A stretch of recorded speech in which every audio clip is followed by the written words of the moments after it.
až 20 rozhovorů, debat a vzdělávacích videí na havelchannel.cz. Spolupracujeme s více než 1000 učitelů napříč republikou. Pořádáme workshopy, výstavy, vydáváme knihy. Náš archiv čítá přes 60 000 obrazových a psaných dokumentů. Každý rok udělujeme cenu Václava Havla za lidská práva bojovníkům za svobodu z celého světa. Pomozte nám i vy udržovat odkaz Václava Havla živý a přispějte na naši činnost na www.havelnavždy.cz. Děkujeme.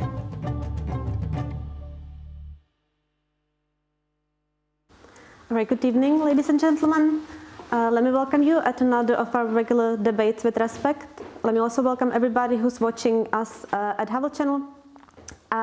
This is a regular debate, but it's with a very regular and special guest.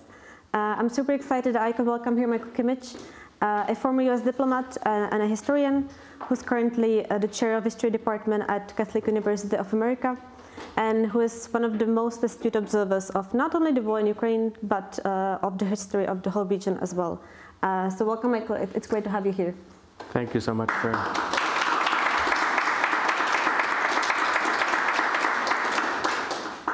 My name is Barbory Chaloupkové, and I'm a reporter at Respect. Before we start, so just you know, there will of course be time for your questions. We'll do them at the end of the debate, so please save them, we'll get to them. So Michael, I want to discuss with you the possible future of the conflict, some of its past, but let's start where we are right now. We cannot start anywhere else than with the probably right now starting Ukrainian counteroffensive. It's been much anticipated. It is probably, as I said, happening right now. So what are the possible scenarios you think about with regard to the offensive, and what would they mean for the conflict as a whole? Well, first of all, Barbara, thank you so much for having me for this debate, for this evening at the Václav Havel Library. It's sort of nice to see his face looking out at us for this discussion, and sometimes I feel that the reason that we're in such a sad state of affairs in the world is that we don't have minds and voices like Havel's with us any longer, so I suppose we could try to channel his spirit this evening to resolve the questions and problems that stand before us. In terms of the present moment, it's obviously a moment of quite considerable drama. If you look at it in a sort of 8-9 month arc, what you had in September and October was a surprisingly successful Ukrainian counteroffensive in the east and in the south of the country, where Ukraine demonstrated its ability to absorb Western technology and to move quickly on the offensive. And that, at least for outside observers, I think changed the nature of the war. Certainly it did for the United States, where I think the increasing trajectory of military support for Ukraine begins in that moment. And then you enter into a winter where there wasn't a great deal happening. You had a Russian offensive that began, sort of November, December, and I think looking at things from a Russian point of view did not show many results. The only tangible result on the Russian side was the taking of the city of Bakhmut, a city of about 70,000 people of questionable strategic value, and that's really a dramatic slowing of the war, of the offensive war on the Russian side. So the next chapter, whatever it will be, we can get into scenarios in just a moment, is going to be determined by whatever momentum there is on the Ukrainian side. And I'll just make two quick judgments that, sort of the best that one can do in the fog of war, from what we have the evidence of sort of the last few days, that there will be, almost inevitably, a psychological and a military component to the counteroffensive. And it's clear with whatever is happening on the border with Belgorod and then sort of drone strikes in Moscow and elsewhere, that there is a psychological narrative that Ukraine is trying to create of a Russian army that is in a state of disarray, and even of a kind of Russian political order that's in a state of disarray. That's obviously the beginning of a process, but I think I didn't foresee that in the counteroffensive, but I think it's an important component of it. And secondarily, I think when you look at the military situation, there are two vulnerabilities on the Russian side, and they'll be put to the test. One is the length of the line. The front is an enormously long front, and therefore very difficult to defend. And this is difficult to determine, but there seem to be some substantial manpower problems on the Russian side. Maybe not exactly raw numbers, but the number of really competent, well-trained, high morale troops could be quite low. And so I think that that's where Ukraine is going to try to press as much territory as possible, but also a kind of political message that the war is going in some state of chronic reverse on the Russian side, and either to create internal political frustration or just to build a sense of futility about the war. I don't think that the Ukrainian expectation is of retaking all the territory and getting things back to the point where they were on the 23rd of February 2022, but moving that perimeter and trying to gain a kind of psychological advantage. Those are, I think, the two objectives. When you spoke about the psychological component, who do you think the audience of it is? Is it Russians? Is it everybody? The audience that Zelensky does not have to worry about is the Ukrainian audience. There's not, as far as one can tell, any real political division in that society, or sort of meaningful political division in a way that would move Ukraine out of the war or push Zelensky toward compromise. So whatever the media sort of psychological components of the war are for Zelensky and his colleagues in the government, convincing Ukrainians to stick with the war are not among them. There are two very crucial audiences that Zelensky does have that are outside the borders of Ukraine, and they're relevant in very different ways for this conflict. I think one is clearly Russian public opinion. If you recall the beginning of the war, Zelensky spoke in Russian to a Russian audience, and I think he expected there to be maybe an anti-war movement building in Russia, and that's a hope that hasn't borne fruit so far. But I think that there's now something of a different message. It's not built on expectations of an anti-war movement in Russia, but just to grind down morale, to make this seem like a very long, costly, and sort of pointless war on the Russian side. And I think the media component of that is not insignificant. How much will be achieved on that front is extremely difficult to say, but I think energy is being expended to shift public opinion within Russia itself. And you could add as a footnote there that there's been an unprecedented degree of strife between Prigozhin and Wagner and the conventional Russian military, that this strife is normal for wartime, but it's out in public through social media, and that too becomes a kind of communications asset for Zelensky and his colleagues. But the other audience is the Western audience, and in effect it's us. And you know, the coalition supporting Ukraine goes beyond the West, but the West is the key part of it. And if you put things in primitive terms, I think Zelensky has to prove that the investment made in Ukraine since September and October, and going back to the beginning of the war, is the right investment, and therefore a successful counteroffensive is important. You know, wars always result in sort of frustrations, difficulties, changes of mood. You know, morale shifts over time, and you know, Ukraine cannot afford any flagging of enthusiasm or flagging of support on the Western side. So the counteroffensive has to be fit into those kinds of narratives as well. So two very different objectives, or two very different problems for the government of Ukraine. One resides in Russia, the other resides in the West. How do you think the Ukrainian side has been sort of navigating the dilemma you just mentioned, the need to accommodate Western expectations and not making decisions that go against like pure military logic? I think it's become a touch more complicated in the last 2-3 weeks. You know, obviously in terms of communication, Zelensky is extremely skilled. And it's so familiar now that it becomes almost something that you don't notice, but the use of social media, the use of words, the way in which he calibrates different speeches, you could see that even on display in Asia when he was there recently and sort of speaking to Indian audiences and Brazilian and others. The level of skill there is very significant, and it's paid huge dividends for Ukraine in the sense that the nature of support has really been remarkably strong since the beginning of the war to the present moment. In fact, you know, just look at the last 2 months in terms of Germany, you know, an increased $3 billion for military aid to Ukraine. The U.S. has been, you know, sort of increasing the amount that it's giving to Ukraine. So that trajectory is upward, and that is, you know, sort of an index of the success of Zelensky's policies from his point of view. I think the incursions into Russia and the drone strikes, and there's an article in the New York Times today about many Ukrainians being sort of behind enemy lines in Russia with drones, and that this will be continuing. You know, maybe it makes sense in terms of what we were discussing a moment ago in terms of psychological pressure on the Russian population or even on Russian leadership. He has to be careful, I think, with Western sympathy and support. And you know, the Biden administration has said, we'll support you with weapons, but not if they go into Russia. And yet there was a kind of armored vehicle that was witnessed from the US that was over the line in sort of Belgorod. So, you know, that's not going to change the war in some fundamental way, but if they start to lose in Ukraine the kind of high ground on those issues, that's potentially a little bit dangerous or risky. I wanted to ask about the sort of psychological sort of targeting of Russian population, because how much can that change? Because I think since the beginning of the war, for a very long time, the Putin strategy has been sort of separating Russian society from anything that concerns the war. So is this gap being, it was of course bridged when he declared demobilization and stuff like that, but is the gap narrowing and narrowing still?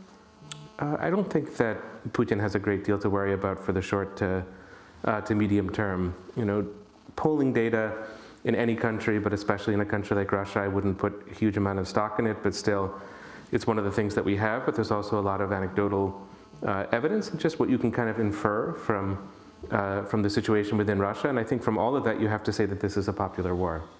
And it has been from the start, whether it's 80% or 70%, as Levada polls might demonstrate, that's maybe not that important, but it's probably a majority of the population that either thinks that the Kremlin's assessment of things is correct and needs to be carried out, or is, as we used to say in the United States during the Vietnam War, anti-war. People don't want to lose the war. And so that creates a kind of bedrock of support for the war, which in some ways, I mean, this is the risk that Ukraine is taking with these kinds of strikes on Russian territory. That support could grow greater if there are these things that could backfire in the sense that you could feel like the homeland is under attack, and indeed it's the kind of collective West that's menacing and threatening the Russian homeland, and therefore we need to double down and continue efforts in Ukraine. And I think that that's kind of where Russia is at the moment, but wars are unpredictable, and that may not be where Russia is in 6 months or 12 months. But you're certainly right that Putin has not been able to keep the war far away, and that began to change with mobilization in September, October. But this argument that Russia is sort of under threat from the West is a response to that problem. And I'm convinced that Russia's going to have to go through another wave of mobilization at some point. And so that line is going to get thinner and thinner between the war over there and what's happening at home. But I think Putin has found ways to make that work politically, and I think that will be the case for the foreseeable future.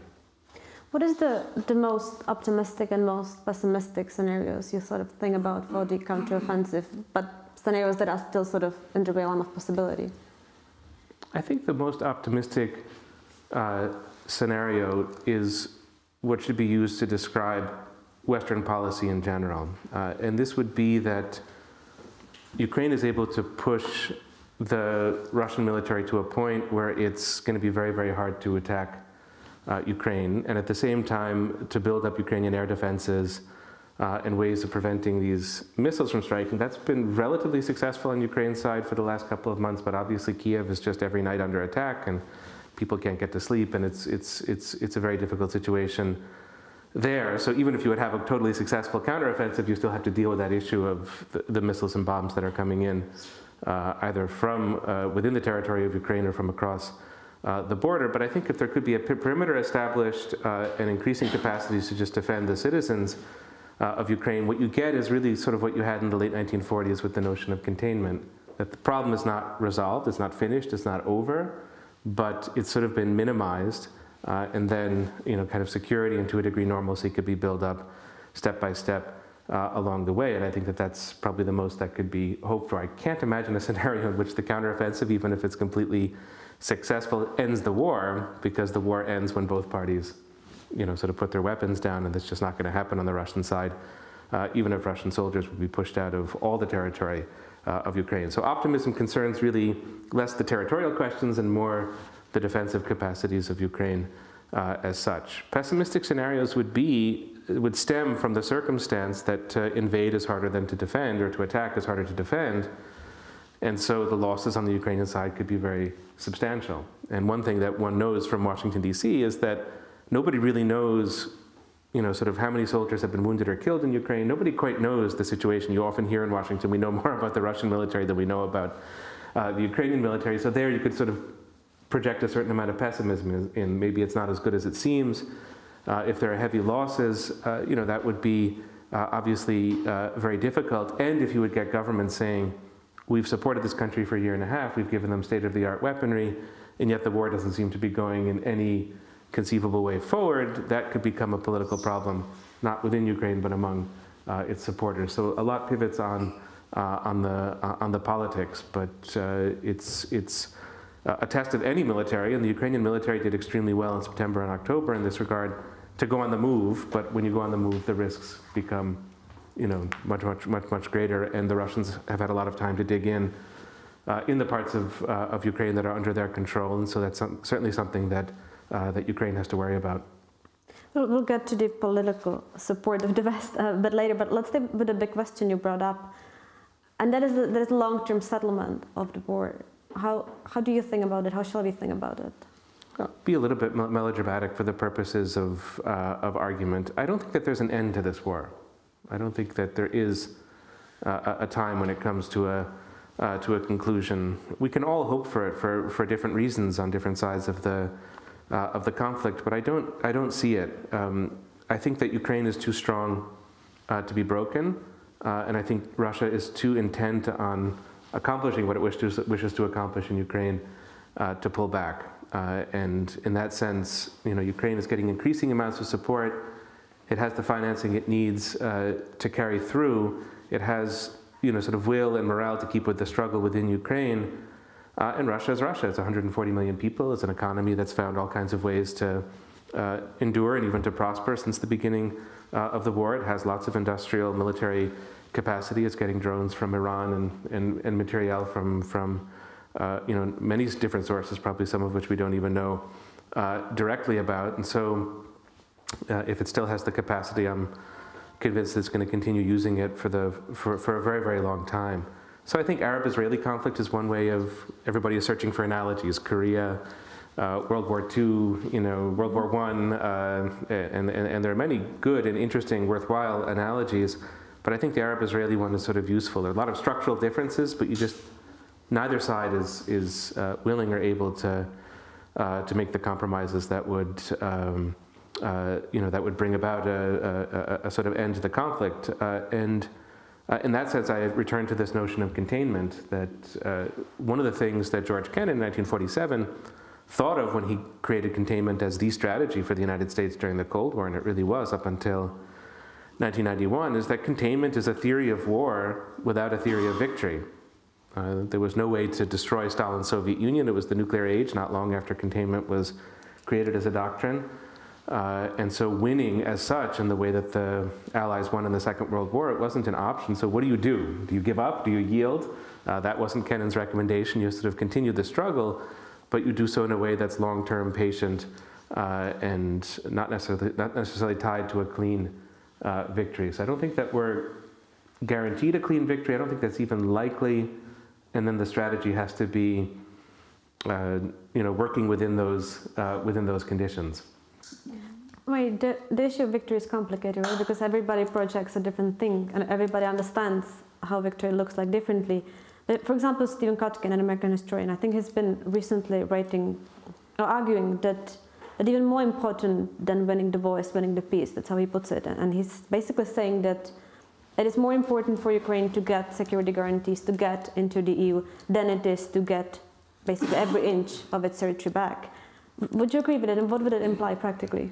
Well, it's hard for me to disagree with somebody like Steve Kotkin, a sort of giant of the historical profession and a profound commentator. I think it's theoretically just right. You sort of achieve with the means that you have as much victory as you can create. And what you could argue there, I don't think that Steve Kotkin quite does this in his flame-throwing New Yorker interviews, but what you could argue is that in a certain sense Ukraine has achieved this already. It doesn't have an on-paper security guarantee, that's true. But it has a level of commitment, let's just limit ourselves to the United States, that the United States has given to almost no other country ever, considering the risks that are involved in terms of Ukraine being at war with a nuclear power. So if that's not something that's almost equivalent to a security degree, I don't know what is. I guess what Steve is thinking about is formalizing that and making sure that it's a 20-year, 30-year commitment and not just the commitment of one U.S. administration or another. But I think that line of thinking is truly very useful. I suspect that neither NATO nor the EU is going to be the frame for Ukraine. I don't think that either of those institutions is designed for a country that's at war and that has, Ukraine at the moment has 17% of its territory occupied? Do you admit Ukraine into the EU with Crimea, without Crimea? And a lot of the NATO questions are similar. So I wasn't fully persuaded by that point in terms of the EU, just for logistical, practical reasons. But again, that may not be the essential thing. Maybe at a certain point, Ukraine has the degree of European support that's equal or sort of equivalent to EU membership. So I'm not sure the institutional questions are the pivotal ones. It's sort of questions of support. Where Ukraine is now, that's kind of locked in, but I know that you're going to get to questions of politics in the West or possible division in the West in a moment. Yeah, but also Ukrainian politics and President Zelensky, they don't seem particularly content with the idea that it will not be on paper, the security guarantees. I think the informal sort of information that's been around in recent weeks is that Volodymyr Zelensky, for example, won't attend the NATO summit in July, I think, that takes place, unless there is a guarantee that Ukraine will get on paper guarantees, and there will be a clear path for it to get into NATO. And you said, I think quite rightfully, that EU and NATO probably will not be the frameworks that will work for Ukraine. So is there any other option, like Poland or the US or like individual countries that would provide that security guarantee? That was discussed at the beginning of the war when there was direct negotiation between Russia and Ukraine in Istanbul, and that was one of the solutions that was put forward. I think it's possible, but in a way it comes back to the same problem. If the US would create a formal security guarantee to Ukraine at the present moment, does that include the Donbass? Does it include Crimea? And if it doesn't, then you're already dividing Ukraine's sovereignty, which is a very hard thing for the US to do, because from a US perspective, a lot of this is about the sovereignty of Ukraine. So it's a hard thing to solve. And you can see, if you look at the statements of Secretary Blinken on Ukraine and NATO, that he's extremely reserved, doesn't want to talk about it. Sometimes Secretary of Defense Austin is a little bit more blunt and seems to lean in that direction, but not Secretary Blinken. And Jake Sullivan is sort of a sphinx on that point. You won't be able to get a clear judgment or view, and I think that tells you almost all you need to know about the Biden administration and its lack of enthusiasm for Ukraine and NATO. And I can see why, from a Ukrainian perspective, obviously, it's what Zelensky is pushing for. I think it evokes a lot of very bad memories, not just of the war that began in 2022, but you have the famous Budapest memorandum where European countries, the US and Russia, guaranteed Ukraine's sovereignty and security. That was in I think 2008 that the Budapest memorandum was articulated, or rather 2004. It's when Ukraine gave up its nuclear weapons. It got the Budapest memorandum in return, and the Budapest memorandum ended up being meaningless. It was just words on paper, and of course we're in the city of Prague, in the country of Czechoslovakia, the place that suffered so greatly under the Munich Compromise or the Munich Conference, and those memories are not dead in the region, and they're certainly not dead in Ukraine. So you can completely understand why, from a Ukrainian perspective, you'd want something ironclad. But just looking, I think, honestly at the governments of Germany, France, and the United States, something ironclad is not there at the moment. You mentioned the Arab-Israeli parallel. There are many, many historical parallels being made in relation to the war. Some people say it's like before the First World War, and there's a great danger of miscalculation. Other people say it's like in the 1930s, and Putin is a new Hitler, and we just have to respond as forcefully as possible. Then the whole different bunch of people say it's like a second Cold War. What do you as a historian make from these analogies? And do you find any, not just from the ones I mentioned, but any historical parallel sort of particularly useful for framing today? I don't know if this is a fair way of answering your question. What I find is pieces of each analogy that are relevant, but no analogy that's relevant in totality. So where I feel the First World War is horribly relevant, it's not in 2022, but it's in February 2014. And this is when something that happens that nobody predicted, which was, Viktor Yanukovych in fall of 2013 was managing a very bureaucratic association agreement with the European Union. He mismanages it.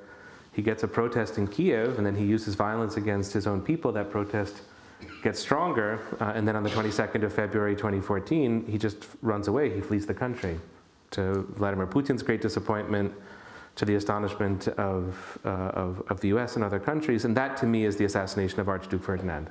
That's the accidental moment that nobody predicted. It's the I don't know, mistake, the circumstance that really rocked the foundations of Europe. So there I feel World War I, in the accidental way in which all of this has happened, is all too relevant.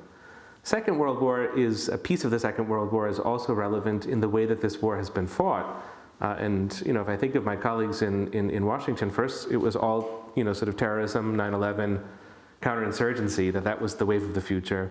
And then it was all going to be computers and AI and cyber war. And that was the wave of the future. And what do you have in Ukraine? You have tank battles, not only much like the tank battles of the Second World War, but often in the same places where tank battles were fought in the Second World War. So there's a kind of evocation of the 1940s and the kind of war that this has been. Not so much trench warfare, really a kind of war of maneuver, an artillery war, and the Second World War is something that we have to go back and study to understand how that kind of war works. And then finally, the Cold War is the biggest piece of all, because the nuclear element of the conflict pins the US back. The US would like to be probably more involved in the war than it is, but it will not go in more because of concerns about nuclear escalation.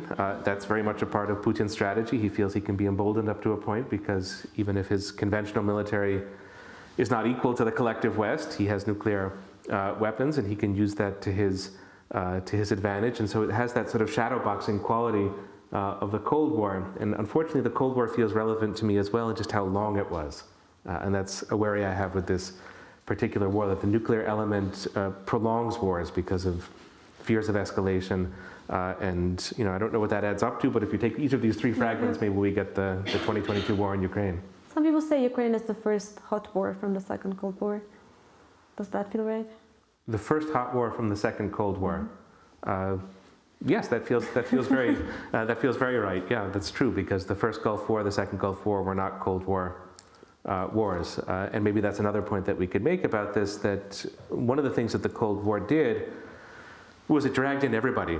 It sort of dragged, it was initially a conflict over Germany, then a conflict over Europe, and then the two hot wars that the United States fights in the Cold War in Asia.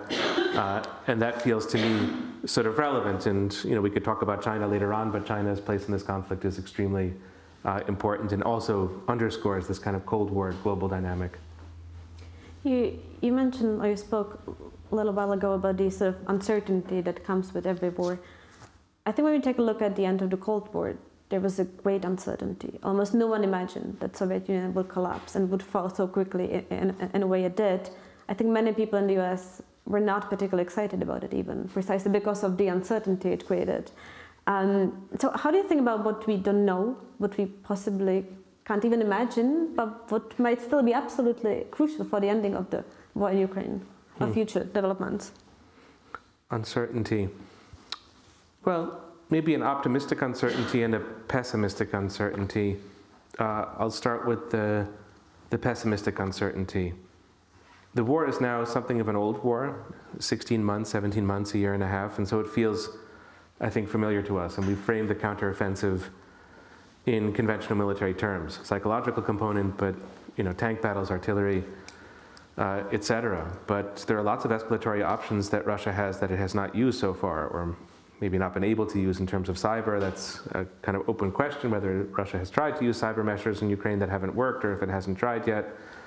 But there are lots of cyber tools that Russia has that it could use against the Czech Republic, against the United States, Germany, that are always an option. There's the question of the satellites that are providing the data, that's providing the targeting for the Ukrainian military, and those satellites are, you know, sort of American or Western. Those satellites could become a part of the conflict, and you know, there are sort of other ways in which escalation could really shock us in terms of how the conflict could sort of spin into something much larger. So the one thing that we can't do with this war is generalize too much from what's already happened. I think you're absolutely right to focus on uncertainty. But the other kind of uncertainty is also worth remembering, especially at a time of great darkness and really of tragedy for Europe, I would say. And I try to remind myself of what it would have been like to be in Europe in 1942, which to me seems arguably the darkest year in European history.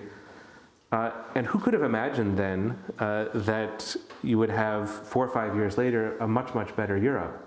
And there were figures like Robert Schuman and Konrad Adenauer and others that were dreaming of a peaceful Europe even in the midst of the horror and disaster of the Second World War. So that is another kind of uncertainty. We sort of always expect things to get worse, but 1989 is an example of something getting unexpectedly, abruptly better. So that's important to keep in our imaginations as well, that there are pleasant surprises that could come even in a time of war, maybe especially in a time of war. And it's hard to know exactly where those would come from at the moment. I have a harder time envisioning those, but they can come. And a fatalistic, pessimistic determinism is probably the worst place to begin with the formulation of policy. Which is something like, for example, Timothy Snyder would argue very much against like this nihilistic, sort of fatalistic take of the situation.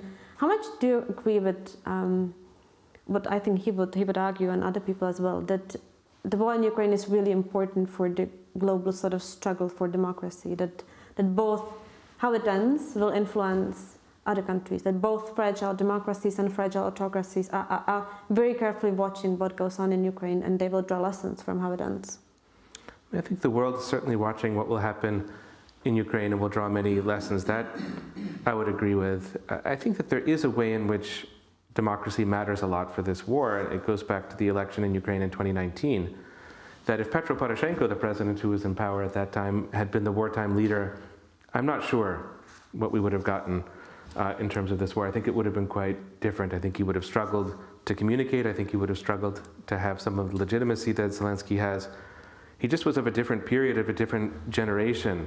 And that 2019 election, not only did it bring Zelensky to power, but it gave him the legitimacy. His 3 years from 2019 to 2022 are not sparkling years in his political biography, and there are lots of internal problems. That's all there, but he had the legitimacy he needed on the eve of the war to keep the cohesion and keep the kind of country behind the war effort, and that comes in part from democracy. So if you say that the war is a war about democracy in those terms, I think it's entirely right. I think if you go beyond that, as Timothy Snyder does, in this kind of global fashion, I find it a lot less persuasive. The US has its own internal problems with democracy. Your neighbor to the north is using the war to clamp down on democracy. You know, Poland's sort of wartime experience has been very generous toward the Ukrainian refugees, very, very supportive of Ukraine, but Poland is sort of moving away from democracy, and there's sort of that problem. And there's also the problem that a lot of democracies are not persuaded, at least by the U.S. analysis of the war, and that would be South Africa, India, Brazil. This has been much commented on, sort of much discussed, why these countries are not as supportive of the U.S. Of Ukraine as the U.S. would like them to be, but they just have a different read of the war and of their interests vis-a-vis the war. So I think putting it all into this grid of democracy, autocracy, it probably obscures more than it reveals. And it probably also flatters us a little bit too much in how we conduct our own business and who our allies and partners are. I'll just add as a footnote that the United States is, via Saudi Arabia, supporting a very dirty war in Yemen. And so, that doesn't undermine what the U.S. is trying to do elsewhere, but, if we wave too, I think, brightly the flag of democracy, we lose a little bit, we lose sight a little bit of who we are. Let me start this following question a little bit in a context. So a few weeks ago, the Russian-born writer Masha Gessen resigned from a board of directors of American Pen Club. And it was over a situation where Pen organized a debate where Gessen was supposed to take part in a panel with some Russian authors. And then there was supposed to be a panel with Ukrainian authors, but they refused to participate at the same event with the Russians. And then Pen cancelled the Russian panel. Gessen said that they resigned not because of the objections of Ukrainians, but because of how Pen handled the situation. But nevertheless, I think it points out to how difficult it is to figure out today the relationship to Russian culture, to Russian cultural figures. And it's a really big question. I think that even in societies like ours that are not directly impacted by the military stuff, we are impacted by this. How do you personally think about this question? Well, I certainly would never pretend to speak on behalf of the Ukrainian government or Ukrainian society of how they deal with questions of language, identity, history under the dark star of this war. That's entirely up to them. It's their country that's going to determine all of this. I can sort of imagine preferable and less preferable scenarios there, but it's not for me to offer advice on that regard. I think when it comes to ourselves, sort of who we are, I'm speaking for the US, or if I can in this context for Europeans who are not directly involved in the war, I think Masha Gessen was right to resign. And I think her point was we don't have to make some of these distinctions, and we can keep the gates and the doors and the windows open. And there are lots of reasons why that's, I think, the right long-term policy. First of all, there are the inconsistencies that come from stigmatizing one culture and not another. And also for stigmatizing cultures for the activities of their governments, that I think raises a lot of problems. If it's Russia, then what other governments and societies would be candidates for similar kinds of isolation? It surely wouldn't just be one country, and there's sort of that problem. There's the problem of in a sense of having ourselves the best possible political order. I think back to the figure in this case of Thomas Mann, who was an anti-war German who left his country in 1933 and was granted Czech citizenship in 1933 for a couple of years because he couldn't get citizenship in Switzerland. Apparently that's sort of impossible to do. And then he became a US citizen in 1944, but he was welcomed to the US in 1940 as a German and as a representative of German culture. And Thomas Mann was not the most progressive figure on a lot of issues, but his voice was felt to be very important, his art was felt to be important, his literature was felt to be important. And not only was that good, I'll just speak for the US in this case, not only was that good for the US to have a figure of such brilliance and creativity and fascination in the US for a time, but when Germany sort of left the war and the situation changed, it was very good for Germany that Thomas Mann kept on writing and sort of kept on going, had a voice, had a platform, had an audience. So if you want to invest in the future, to invest in closing off, cutting down, shutting doors, it just seems like such a bad investment. So invest in maybe the difficult complexities of openness at a time of division, disagreement, and political tension, but do so for the sake of culture and perhaps even the future being unpredictable for the sake of politics as well. So I think Masha Gessen came down on the right side of that argument. I think they also said that this is an imperial war, and sort of one of the tools of imperial dominance is culture, and that Ukrainian voices have been sort of constantly confronted with Russian dominance in media and culture. Would that maybe be an argument in favor of sidelining Russian voices and Russian culture in favor of Ukrainian? For me, it's not. I think it's a very good argument, and if it's possible to think of wars as opportunities, it's to me a little bit perverse to put it that way, but if it's possible, then this war should be an opportunity for the world to learn more about Ukraine. And there's a role for scholarship there, for literary criticism, for translation, many different ways in which the world can learn more about Ukraine. It can be maybe removed from the Soviet context or from the Russian imperial context and other contexts, and so that you see the country, the culture, the population, perhaps anew, and it's in its own terms. That to me seems valid, noble, desirable. But you don't get there by sort of removing the Russians or even putting Russian culture under the category of sort of internal imperialism. It's more about seeing Ukraine. And I don't think that you have to unsee Russia to see Ukraine. And you can make another point, which is that the two countries or the two populations are in many ways interconnected. You could think of the writer Nikolai Gogol, who's from Ukraine and had an identification to a degree with the kind of local Ukrainian world, but became a figure in St. Petersburg in Russian culture. And so would you now read Gogol as a Ukrainian and sort of take out that Russian side because of the war? It just feels sort of intellectually not only dubious, but sort of would lead to such inaccuracy and such distortion. So, it's not about who you take out of the equation. It's about who you have. It's not about who you take out of the equation. It's more about who you have in the equation. Let me maybe shift to something else before we open to the audience, and that is the American relationship to Europe. Because I think it's quite clear that there is a fundamental debate about future orientation of American foreign policy that is going on right now. It would have happened probably anyway, but I think the war in Ukraine may sped it up a little bit. And there is a voice in the US arguing for, let's say, abandonment of Europe in favor of Asia. How strong do you think that voice is, and how strong could it grow in future years? Well, for those of you who are close followers of US foreign policy, there's really one voice that's making that argument, and it's a very loud voice, and it's the figure of Elbridge Colby, who's a gifted policy entrepreneur who's made a great career with exactly that argument. And so, speaking of scenarios, he was, of course, a prominent figure in the Trump administration. He wrote the national security strategy for the U.S. In the Trump years, and he's been, sort of very proactive since then. And I know that he's one of the guiding lights of the DeSantis foreign policy team, sort of government in exile that may at some point come to power. In which case, he would be a sort of significant figure, and he's somebody you should take seriously. He's eloquent. He's smart, sort of passionate about the subject, but he's also, this is the key point, completely marginal in terms of how U.S. policy is made at the moment. He's sort of an interesting gadfly, who's sort of there making these noises, but he has no influence on how the Biden administration sees things, and I'm not quite sure he has that much influence on how the Republican Party sees. That's a hard problem, because you have DeSantis, you have Trump, and it's hard to pin. Who are you talking about?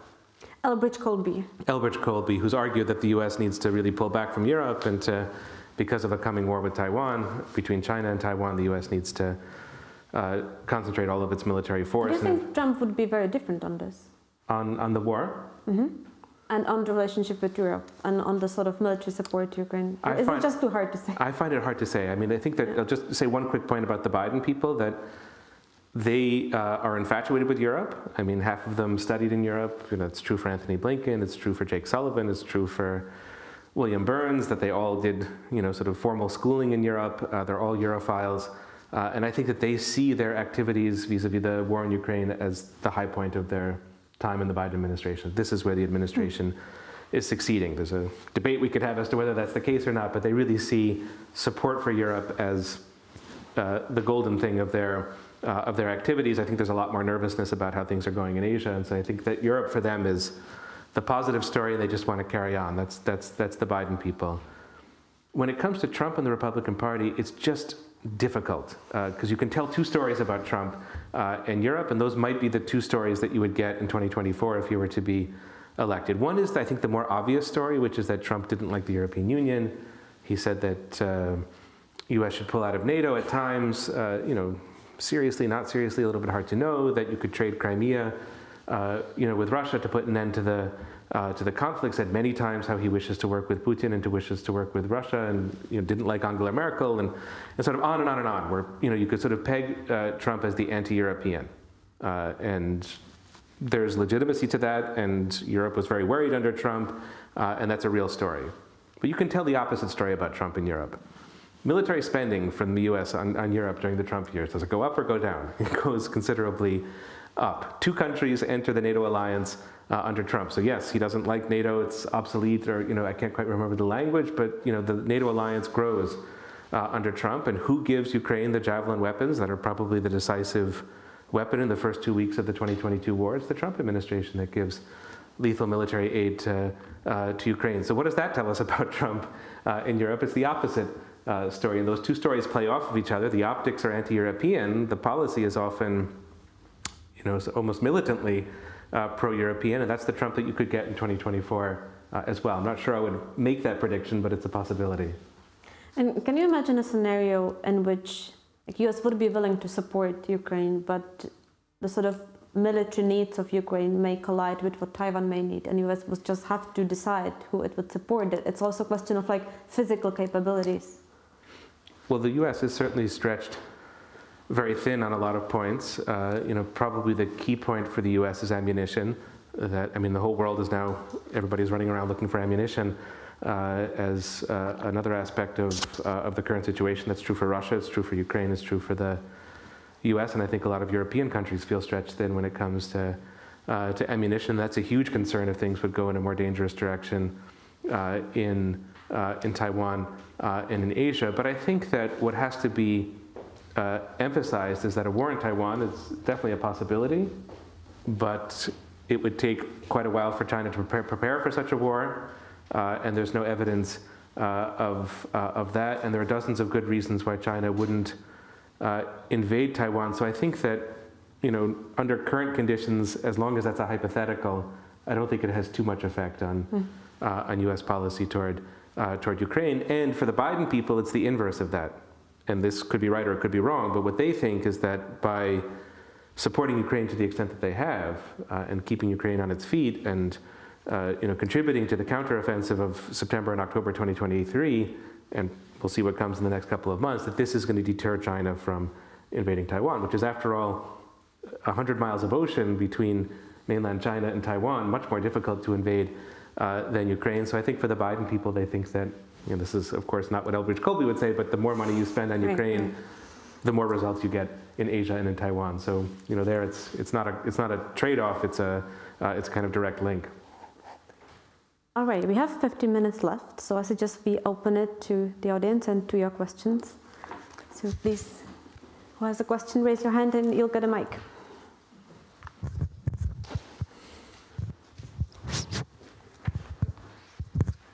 Fungeert? Yeah. So I have 2 questions. I hope that's okay. They are not related, maybe. So my first question is, we talked about the NATO summit in Vilnius in July. So because you mentioned, and I tend to agree, that it's not possible to just promise Ukraine, you're going to get into NATO within a year. So what is a realistic expectation of the outcome of the summit? Is it, I don't know, a final statement where we say, at some point in the future, if this and this and this condition applies, there is an open, or you can walk through the open door? I don't know. So what is a realistic outcome of the summit?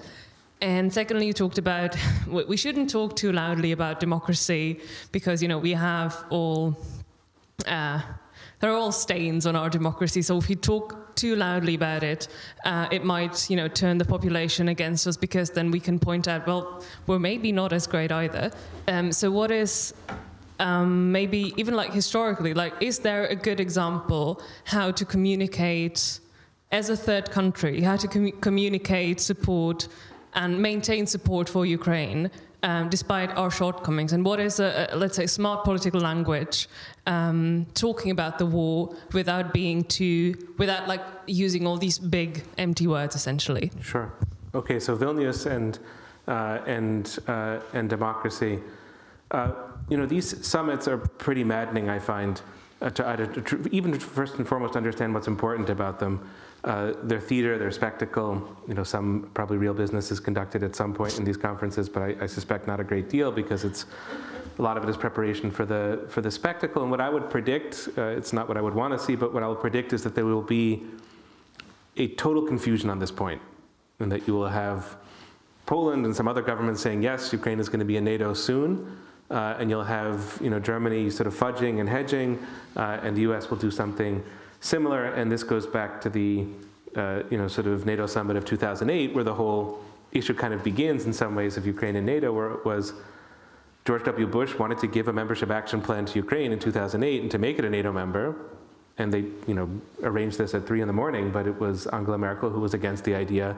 And so they came out with this statement that one day Ukraine will be a member of NATO, Ukraine and Georgia. So they came up with a really sloppy way of dealing with the problem that was sort of the worst of all possible worlds. Vilnius is not going to be like that, but it's going to be that confused messaging where it will be a little bit in the eye of the beholder. Did Ukraine just get a lot of promises, or did it get a lot of empty words? And it will be, I suspect, pretty frustrating. What, of course, can be done at the NATO summit in Vilnius is just to demonstrate the strengths of NATO. Now that you have Finland as part of the alliance, which is a big boost to NATO, you can sort of very, very effectively develop that narrative. But the Ukraine narrative is going to be, I suspect, really confusing, and perhaps, to be cynical for a moment, that might even be the intention of some of the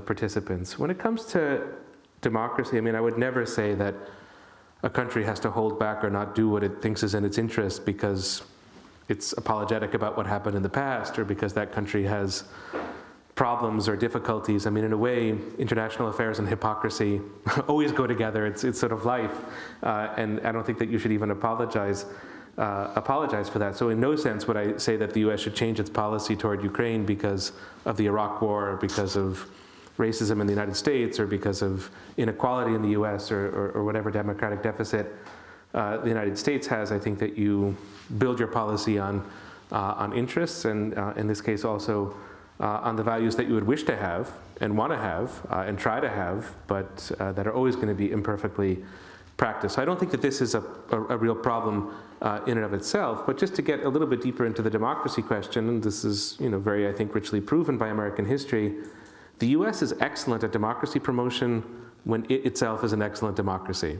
So speaking loudly is actually the easiest thing to do and the least effective. But that was sort of Kennan's point again, to go back to the great George Kennan. The idea of containment is that the US has to sort of be a good version of itself, and if it is, that will have ripple effects in other places. I don't think that that's less true today than it was in 1947. So less speechifying, less moralizing, less preaching, that I think would be to the good, and in a sense just try to demonstrate the power and the appeal of your system, such as it is at the moment. And that's a challenge for the US because it has a lot of internal problems, but it's a good thing for Americans to remember that whether it deals or not with its internal problems is not just an internal American matter, but does have consequences elsewhere. So perhaps if you remind Americans of that, that will be of some assistance.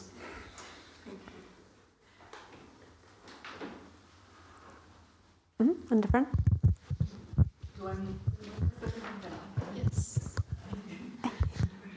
Thank you so much for this talk. I've very much enjoyed it. I would like to ask 2 questions as well, since we're on it. First of all, your analogy with World War II is looking at the technicalities, like the tank war. Would you also consider something that I've read as well, the fascism, the genocide, the way the Russian population is being manipulated in a way? Would that also be a relevant analogy? And the second question is a more personal matter, I think. It's about Russians here in Czechia, in Germany, supporting Putin, because it's very emotional to have them do that. And I really, really thank you for your discussion of Russian culture and why we should not close ourselves of it. But how would you see we deal with Russians supporting Putin here? In the Second World War, Germans were interned, if I'm not mistaken. So could you elaborate on that a bit? So the Second World War and the question of pro-Putin Russians in Europe or in Czechia. That's a hard. The first question is a hard one, because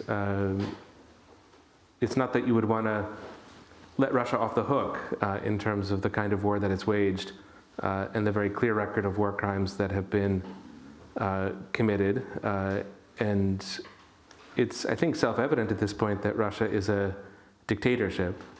I can't think of any argument that you could make that could say that it's not. There's no limit on Putin's power, and there are propaganda elements within Russia that do have echoes and resonances at times of the 1930s. But I don't find it a very true or useful analogy. Russian society is much less mobilized than German society was. That whole sort of paramilitary element in Germany, it exists in a few small places in Russia, but it's not as if there's an SS within Germany. And the kinds of crimes that Germany committed, and I don't think that you can create a scale of measurement when it comes to crimes. A crime is a crime, but the kind of race war, the death camps, the Holocaust, I just don't find it a useful framing. There are other ways to look at the war crimes that have been committed that I just think are more precise and more analytically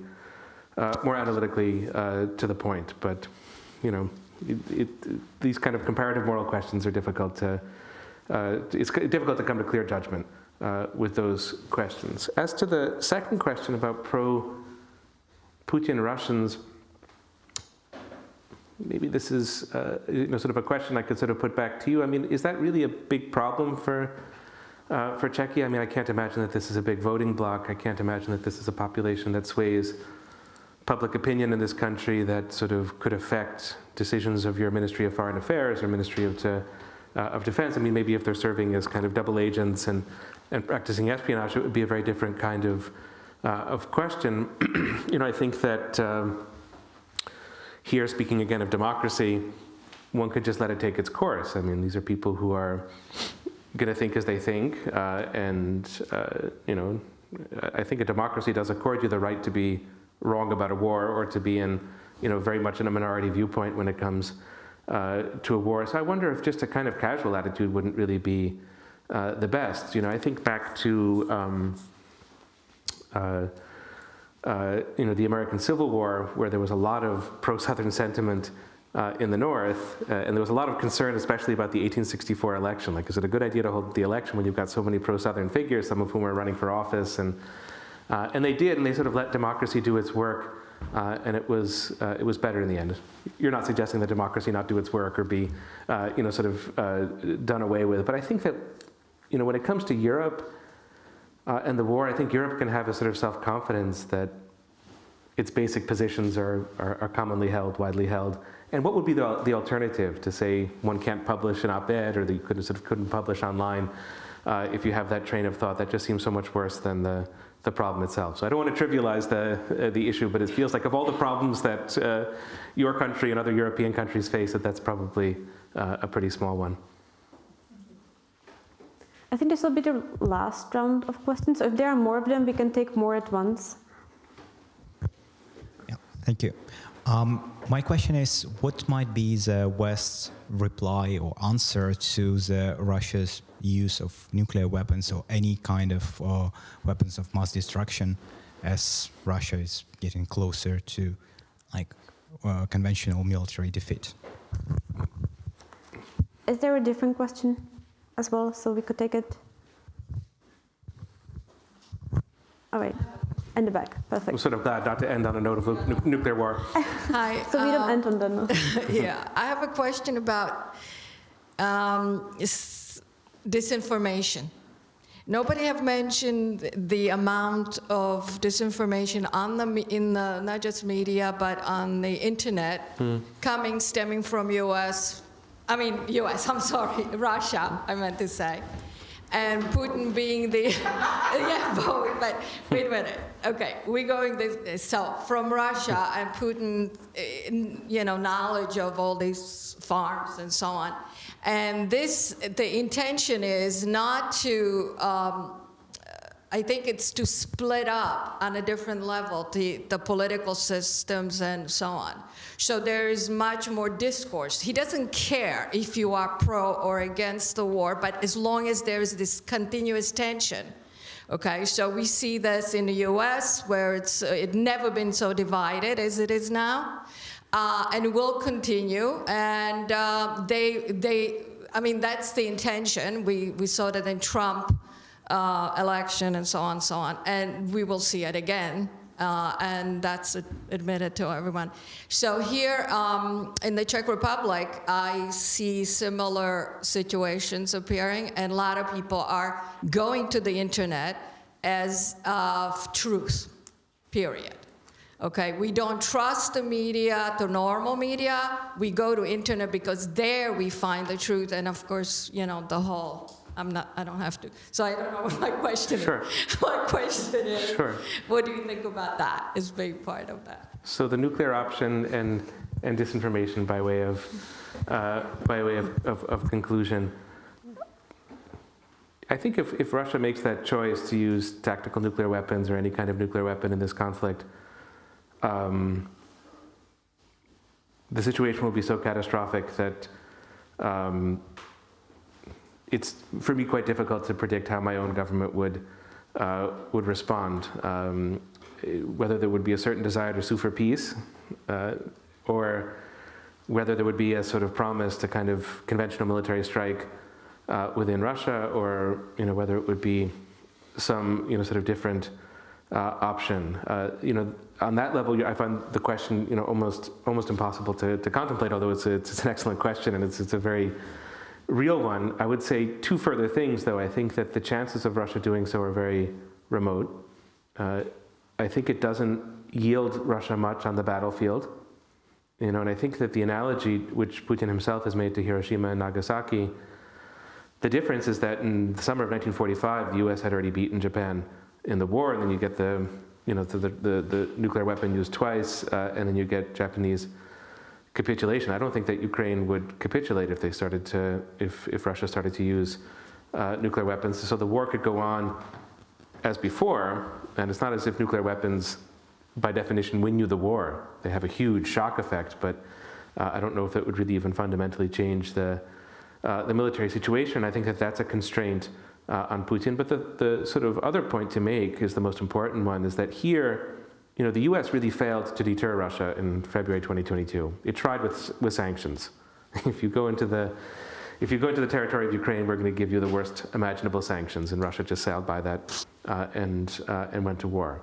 This is not an issue where I think any of us can afford to fail when it comes to deterring Russia. And here I think the United States, we haven't had a chance to speak about China. We can save that for another evening at the Havel Library, but I think here is China, where China is really quite a significant partner and player, and I think that they've been absolutely clear that this is not a step that they would in any sense support Russia taking. So perhaps in ways open and not so open, with China as a potential partner, a very, very firm message could be sent to Russia that this would be a suicidal step for Russia, and that it would be met with very harsh measures, not just from the West, but really from the Indias and the Brazils and the South Africas and the Chinas of this world, and perhaps that will have a real deterrent effect. But that's, I think, where we have to concentrate all of our energies, less on maybe scenario building on what happens after the fact, but really on a matter of deterrence where we, in the most literal sense, cannot afford to fail. So deterrence, deterrence, deterrence. There we're again back at the early stages of the Cold War. Disinformation. Let me try to conclude as an American should on a note of optimism. So I'll make 2 points on the disinformation front, and maybe you could say information/disinformation front. The real problem that the coalition supporting Ukraine and the government of Ukraine have when it comes to Russia's positions on the war, it's not in Europe, and it's not in the United States, and it's not in Canada, and it's not in Australia. It's in what's imperfectly referred to as the global South. That Russia has been fairly effective in getting its points across, and not all of them are disinformation. They're sort of points about the way the world works, multipolarity, the sins of the West, etc. Russia has been quite effective at making those arguments. Has put a lot of energy into making those arguments. If you look at Foreign Minister Lavrov's schedule, you'll see a lot of travel to Africa and to Latin America and to Asia. The kind of battle of ideas, whether it's democracy versus autocracy or some other framing, is not one that the West is winning. I'm not sure if I would put that exactly in the disinformation category. I think it's really a political argument, with all the real back and forth of a political argument, and I think the West has a lot of work to do in that regard, that's going to be very difficult, because there's not been, as far as I can see, much success over the last year and a half, and as the war lasts and goes on longer, I think the desire for all these countries to see a quick end and to see it just come to a finish is going to get even stronger. But if you look at the war, 2022 war, as a case study in Russia making an argument for itself, whether in real terms or in terms of disinformation, I cannot think of a more spectacular failure in Europe and the United States than this war. It has revolutionized public opinion in many respects, not across the board, but important segments of public opinion have become, very, very pro-Ukraine.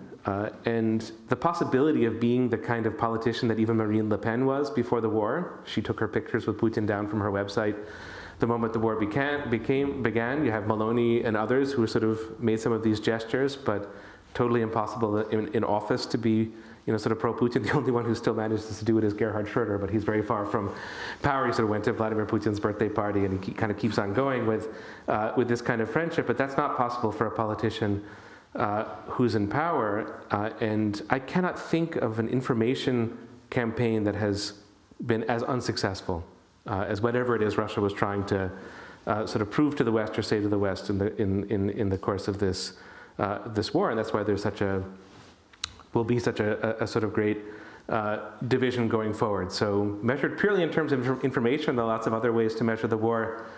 It's been, for Europe and the United States, a measurement of really quite dramatic failure on the Russian side. And so I think that's the point I would want to emphasize above the effects of internet disinformation, sort of complicated media space, etc. It's important in the case of a war because it's so awful and it's always felt like you always feel like there's loss in it. It's important, especially for the West, to see where it's made a few accomplishments and has a few things to its credit. And I think this might be one area where the diminishing effects of disinformation is the story that we could perhaps tell about the war. The time is up. We'll have to end it here. Thank you so much for coming, for watching us, for your questions. And most of all, let me thank Michael for being here with us, because it's been, as always, a real pleasure to have a conversation with you, Michael. Thank you. And Barb? Just a few words. Afterwards? Yeah, being from Ukraine, I cannot help wondering about his knowledge and understanding of Ukraine. I think he's one of the best, or probably the best connoisseur of Ukraine, at least in the United States. And I don't think you've been to Ukraine. I went with the State Department. I see. So I wish you well, and thanks a lot for coming to Prague. It's an honor for all of us.